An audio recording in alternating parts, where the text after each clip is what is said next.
જય શ્રી કૃષ્ણ મિત્રો.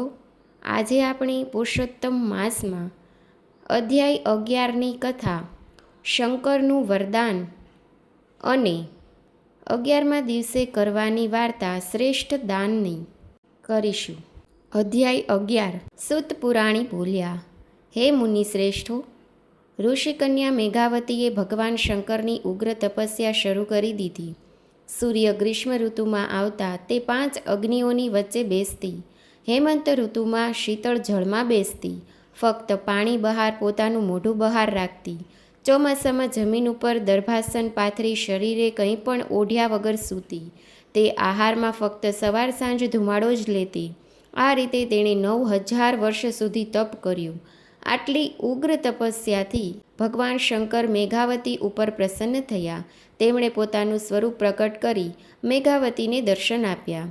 મેઘાવતી તપને લીધે દુર્બળ થઈ ગઈ હતી, છતાં ભગવાન શંકરના દર્શન માત્રથી તે ઉત્સાહિત થઈ ગઈ. તેનું શરીર કૃશ થઈ ગયું હતું, છતાં તેમાં શક્તિનો સંચય થયો. તે ઊભી થઈ અને ભગવાન શંકરની પૂજા કરી અને વિનયપૂર્વક સ્તુતિ કરતા કહેવા લાગી, હે પાર્વતીપતિ, હે દીનાનાથ, હે ભોળાનાથ, હે શંભો, આપને નમસ્કાર હો. ચંદ્ર સૂર્ય અગ્નિરૂપ ત્રિનેત્રવાળા, મુંડમાળાવાળા ને સર્પને ધારણ કરનાર ત્રિશૂળધારી હે પ્રભુ, મારા તમને નમસ્કાર છે. સંસાર સાગરમાં ડૂબેલા માનવીઓ આપને શરણે આવે છે, તેમ હું પણ આપને શરણે આવી છું. બાણાસુરના સર્જક અને અલર્ક રાજાની મરેલ પત્નીને સજીવન કરનાર નાથ, આપના ગુણ ગાવા દુર્લભ છે. ભક્તોના શત્રુઓનો સંહાર કરનાર, સંસારનો આવાગમનનો નાશ કરનાર, જન્મ મરણને હરનાર એવા આપને વારંવાર નમસ્કાર કરું છું. ભગવાન શંકરે મેઘાવતીની સ્તુતિથી પ્રસન્ન થઈ કહ્યું, હે તપસ્વીની, તારી જે કાંઈ ઈચ્છા હોય તે દર્શાવ. હું તારા ઉપર પ્રસન્ન થયો છું. તું જે માંગે તે આપવા હું તૈયાર થયો છું. ભગવાન શંકરનું આ વચન સાંભળી ઋષિકન્યા બોલી, હું દીનદયાળ, જો આપ મારા ઉપર પ્રસન્ન થયા હો તો મને પતિ આપો, પતિ આપો. હું પતિ માંગુ છું, માટે મને પતિ આપો, પતિ આપો. મારી બીજી કોઈ ઈચ્છા નથી. ભગવાન શંકર બોલ્યા, હે કન્યા, તે 5 વાર પતિની માંગણી કરી, તેથી હવે તને 5 પતિ થશે. તેઓ દાનવીર, શૂરવીર અને ધર્મવીર હશે. મેઘાવતી ભગવાન શંકરનું આ વિચિત્ર વરદાન સાંભળી સ્તબ્ધ બની ગઈ. તેને આ સાંભળી ઘણું દુઃખ થયું. તેણે કહ્યું, હે કૈલાસપતિ, મેં વરદાનમાં માંગ્યું શું અને આપે આપ્યું શું? એક પતિને 5 પત્ની હોય તેવું તો સાંભળ્યું છે, પણ એક સ્ત્રીને 5 પતિ હોય તેવું મેં ક્યાંય સાંભળ્યું નથી. હું આપને આવું વરદાન ન આપવા વિનંતી કરું છું. ભગવાન શંકરે કહ્યું, હે કન્યા, મારા વરદાનમાં ફરક નહીં પડે. આ જન્મમાં નહીં તો આવતા જન્મમાં 5 પતિ અવશ્ય થશે. તે મહામુનિ દુર્વાસાના આદેશનો અનાદર કર્યો અને પુરુષોત્તમ માસના વ્રતની અવગણના કરી તેના ફળરૂપે આ બધું બનવા પામ્યું છે. હવેથી કોઈ પણ કાળે પુરુષોત્તમ માસનું તું અપમાન ન કરીશ. અમે દેવો પણ આ માસનું શ્રદ્ધાપૂર્વક વ્રત પૂજન કરીએ છીએ. આમ કહી ભગવાન શંકર અંતર્ધાન થયા.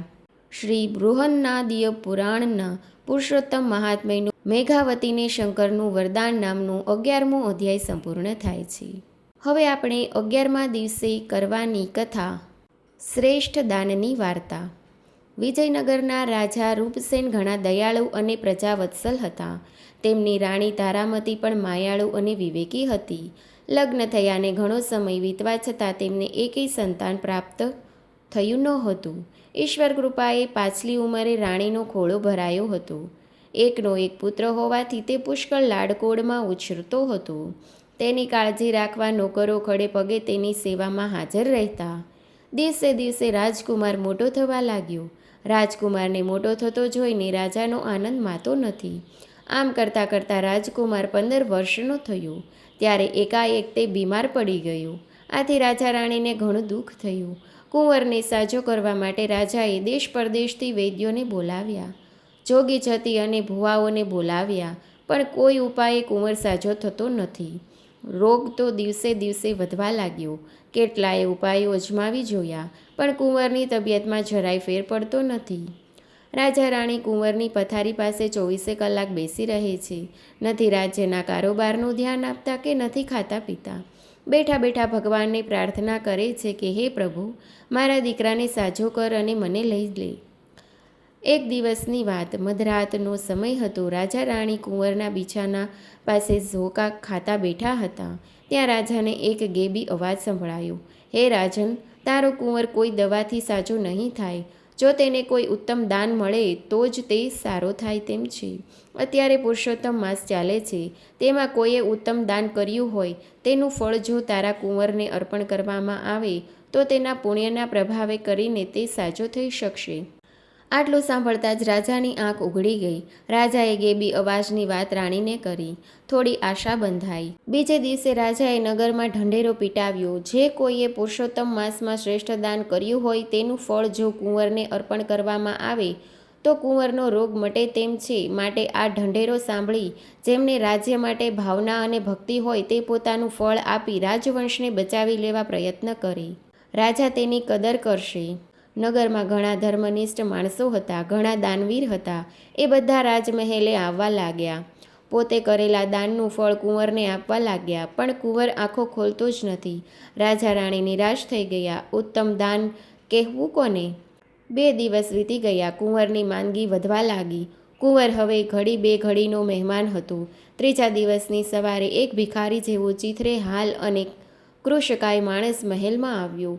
એના દેદાર જોઈને પહેલાં તો પહેરેગીરે એને મહેલમાં જવા ન દીધો. એણે ઘણી આજીજી કરતાં માંડ માંડ અંદર જવા દીધો. રાજાને પણ તેનો વેશ અને શરીર જોઈને સૂગ ચડી. તે નગરનો તેલી હતો. તેણે રાજાને પ્રણામ કરીને કહ્યું, મહારાજ, મારા દાનનું ફળ કુંવરને આપવા હું આવ્યો છું. રાજા રાણી તેની સામે કુતૂહલથી જોઈ રહ્યા. તેઓ આશ્ચર્યમાં પડી ગયા. જેને પહેરવા કપડાં નથી, ચીથરે હાલ છે, 4 દિવસનો ભૂખ્યો લાગે છે, એવા આ કંગાળ માણસ દાન ક્યાંથી કર્યું હોય? રાજા તો ના પાડવા જતો હતો, પણ રાણીએ ઈશારાથી સમજાવ્યું કે આંગણે આવેલાનું દિલ ન દુભવાય. રાજાએ તેલીને ફળ આપવા વિનંતી કરી. તેલીએ જમણા હાથમાં જળ લઈને કહ્યું, હે પુરુષોત્તમ ભગવાન, આ પુરુષોત્તમ માસમાં જે દાન કર્યું છે એ જો આપને ઉત્તમ લાગતું હોય તો હું એનું ફળ રાજકુંવરને આપું છું. સાજો કરવો ન કરવો તે આપની ઈચ્છા. આટલું કહી તે પાણી કુંવરના મોં ઉપર છાંટતા કુંવરે આંખો ખોલી ચારે બાજુ જોવા માંડ્યું. પછી રાણી પાસે પાણી માંગ્યું. રાણીએ તેને પાણી પાયું. તે પાણી પીને પથારીમાં બેઠો થયો.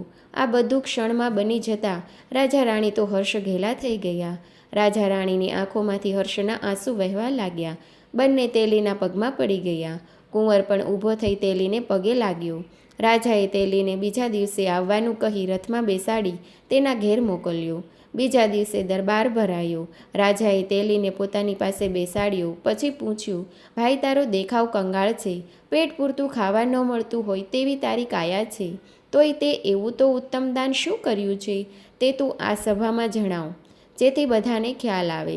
તેલી ઊભો થઈ 2 હાથ જોડી બોલ્યો, હું સાવ ગરીબ છું, ઘાણી ચલાવું છું. જે દિવસે નીકળે એ વેચીને મારું ગુજરાન ચલાવું છું. સંતાનમાં 3 દીકરા અને 3 દીકરીઓ છે. તેથી ગમે તેટલી મહેનત કરું તોય પેટે પાટા બાંધવા પડે છે, ઓછીનું ઉધાર કરવું પડે છે. આ વર્ષે પુરુષોત્તમ માસ આવ્યો. તેમાં મેં અને મારી પત્નીએ વ્રત રાખવાનું નક્કી કર્યું અને સવારે વહેલા ઉઠી બંને સ્નાન કરવા જતા, કાંઠા ગોરમાનું પૂજન કરતા અને કથા વાર્તા સાંભળતા, કંઈક દાન કરતા અને એકટાણું કરી ઘાણી ચલાવતા ચલાવતા પુરુષોત્તમ ભગવાનનું નામ લેતા. અમે કથામાં સાંભળેલું કે પુરુષોત્તમ માસમાં કોઈ પણ વ્રત કે નિયમ લો ત્યારે કંઈક સત્કર્મ કે દાન કરવું જોઈએ. અમે બીજું તો શું સત્કર્મ કરી શકીએ?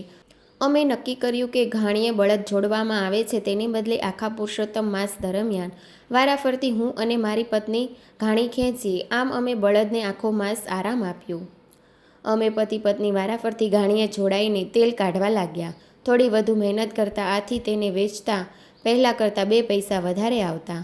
તેનો ઉપયોગ અમે કથામાં મૂકવામાં કર્યો.